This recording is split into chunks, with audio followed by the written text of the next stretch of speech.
नमस्कार दोस्तों, स्वागत है आपका इस वीडियो में। और इस वीडियो में हम बात करने वाले हैं लोकसभा 2024 को लेकर। लोकसभा 2024 का चुनाव जैसे-जैसे नज़दीक आता जा रहा है, वैसे ही सभी पार्टियों ने कमर कसना शुरू कर दिया है। समाजवादी पार्टी ने तो अपनी पहली लिस्ट भी जारी कर दी है, तो वहीं भाजपा, कांग्रेस और बहुजन समाज पार्टी अपनी लिस्टों को तैयार कर रही हैं और बहुत जल्द वो भी अपने उम्मीदवारों की घोषणा कर सकती हैं। लेकिन राजनीति में एक खेल चलता है और राजनीति में कौन कब पाला बदल ले, समय पता नहीं चलता। आपने देखा, विपक्ष ने एक गठबंधन बनाया जिसको नाम दिया इंडिया गठबंधन और उसमें जयंत चौधरी भी शामिल हुए।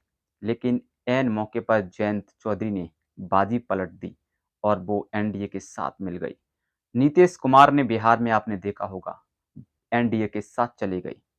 तो इंडिया अलायंस के 2 लोग इंडिया अलायंस को छोड़कर जा चुके हैं, यानी कि गठबंधन को छोड़कर जा चुके हैं।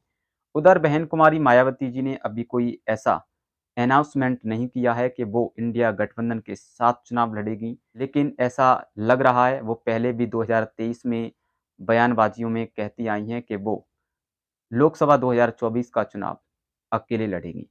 लेकिन इस बीच एक खबर सामने निकल कर आ रही है। कुछ दिन पहले सदन में योगी आदित्यनाथ जी ने कहा था कि चाचा को वो सम्मान नहीं मिल पा रहा है जो समाजवादी पार्टी के राष्ट्रीय अध्यक्ष को देना चाहिए। इसलिए चाचा जी का हमारी पार्टी में स्वागत है। हम बात कर रहे हैं शिवपाल यादव की। शिवपाल यादव और अखिलेश यादव के बारे में तो आप जानते ही होंगे। शिवपाल यादव को सम्मान क्यों नहीं मिल पा रहा है, ये बात योगी आदित्यनाथ ने क्यों कही, उसकी एक पुष्टि हम आपको दिखाते हैं। समाजवादी पार्टी ने पहली लिस्ट जारी की, उसमें मैनपुरी से डिंपल यादव जो उनकी धर्मपत्नी है, तो बदायूं से धर्मेंद्र यादव जो उनके चचेरे भाई हैं, तो वहीं फिरोजाबाद से अक्षय यादव को चुनावी मैदान में उतारा, वो भी उनके भाई हैं। तो मतलब परिवार से 3 लोगों को टिकट दिया, लेकिन शिवपाल यादव का कहीं नामो निशान नहीं। शिवपाल यादव और उनके बेटे आदित्य यादव को समाजवादी पार्टी ने पहली लिस्ट से दूर रखा। तो कहीं न कहीं ये वजह हो सकती है कि शिवपाल यादव समाजवादी पार्टी से कहीं दोबारा नाराज ना हो जाएँ। ये सदन में बहस भी छिड़ी। लेकिन इस बात पर शिवपाल यादव ने भी सदन में बोलते हुए ये कहा कि चाचा अखिलेश के हैं, अखिलेश के रहेंगे और अखिलेश के थे। चाचा समाजवादी पार्टी के हैं और समाजवादी पार्टी के रहेंगे। लेकिन साथियों, आपने देखा होगा कि राजनीति में बयानों को मायने नहीं रखा जाता। कौन नेता कब क्या बोलता है कुछ फ़र्क नहीं पड़ता। राजनीति में सिर्फ माहौल देखा जाता है और राजनीति में कुर्सी देखी जाती है। जयंत चौधरी ने भी 15 दिन पहले यही बोला था इंडिया गठबंधन के साथ कि हम समाजवादी पार्टी के साथ हैं और गठबंधन के साथ मजबूती से लड़ाई लड़ेंगे। ये वही जयंत चौधरी थे जिन्होंने किसानों के ऊपर, जो किसान धरना दे रहे थे, उनके ऊपर भाजपा पर निशाना साधा था। ये वही जयंत चौधरी हैं जो हाथरस में एक दलित बेटी के साथ में गैंगरेप की घटना हुई थी, जिस पर भाजपा सरकार की पुलिस ने लाठियां बरसाई थी, जिस पर जयंत चौधरी ने भाजपा पर जमकर निशाना साधा था और भाजपा को गुंडा पार्टी भी कहा था।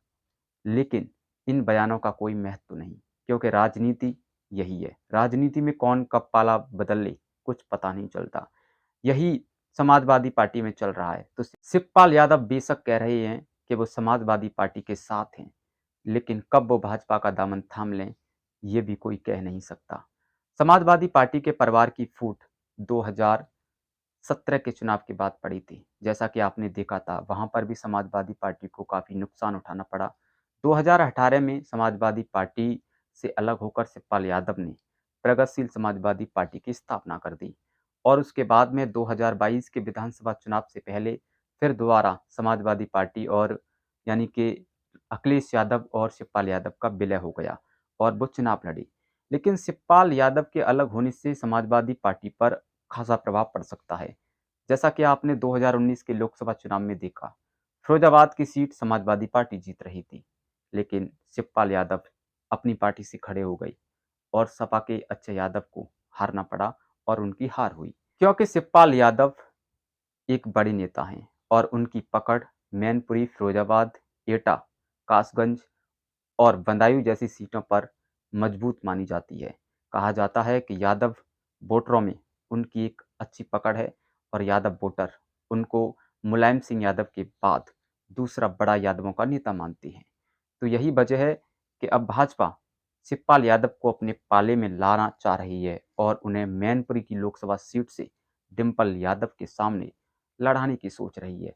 लेकिन कहते हैं ना कि राजनीति में सिर्फ कयास और उम्मीदें लगाई जा सकती हैं और उम्मीदें राजनीति में कब सच साबित हो जाएं, ये भी कहा नहीं जा सकता। तो ये खबर जब सोशल मीडिया पर ज़्यादा निकल कर आई कि शिवपाल यादव समाजवादी पार्टी से कहीं न कहीं नाराज़ हैं, क्योंकि समाजवादी पार्टी ने पहली लिस्ट में शिवपाल यादव और उनके बेटे को टिकट नहीं दिया है, ना ही कोई ज़िक्र किया है। तो सदन में योगी आदित्यनाथ ने चाचा और चच्चू कहकर निशाना साधा, लेकिन शिवपाल यादव ने भी दोहराया कि वो अखिलेश के साथ हैं, समाजवादी पार्टी के साथ हैं और समाजवादी पार्टी के साथ रहेंगे। लेकिन ये राजनीति है साहब, कौन कब कैसे पाला बदल ले पता नहीं चलता। लेकिन 2024 का जो चुनाव है वो नज़दीक आता जा रहा है। क्या होता है? अगर ऐसा कोई खबर हमारे सामने निकल कर आती है तो हम आपको अवश्य बताएँगे, लेकिन अभी शिवपाल यादव समाजवादी पार्टी के साथ हैं।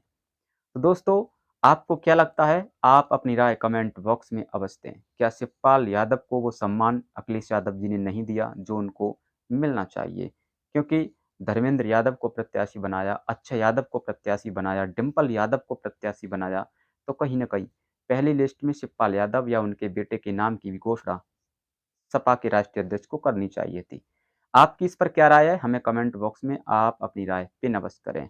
लेकिन देखते हैं 2024 के चुनाव तक क्या होता है। आप बने रहिए हमारे साथ, ऐसी जानकारी जानने के लिए आप हमारे यूट्यूब चैनल से जुड़ सकते हैं। मिलते हैं फिर एक और नई वीडियो के साथ, जब तक के लिए धन्यवाद।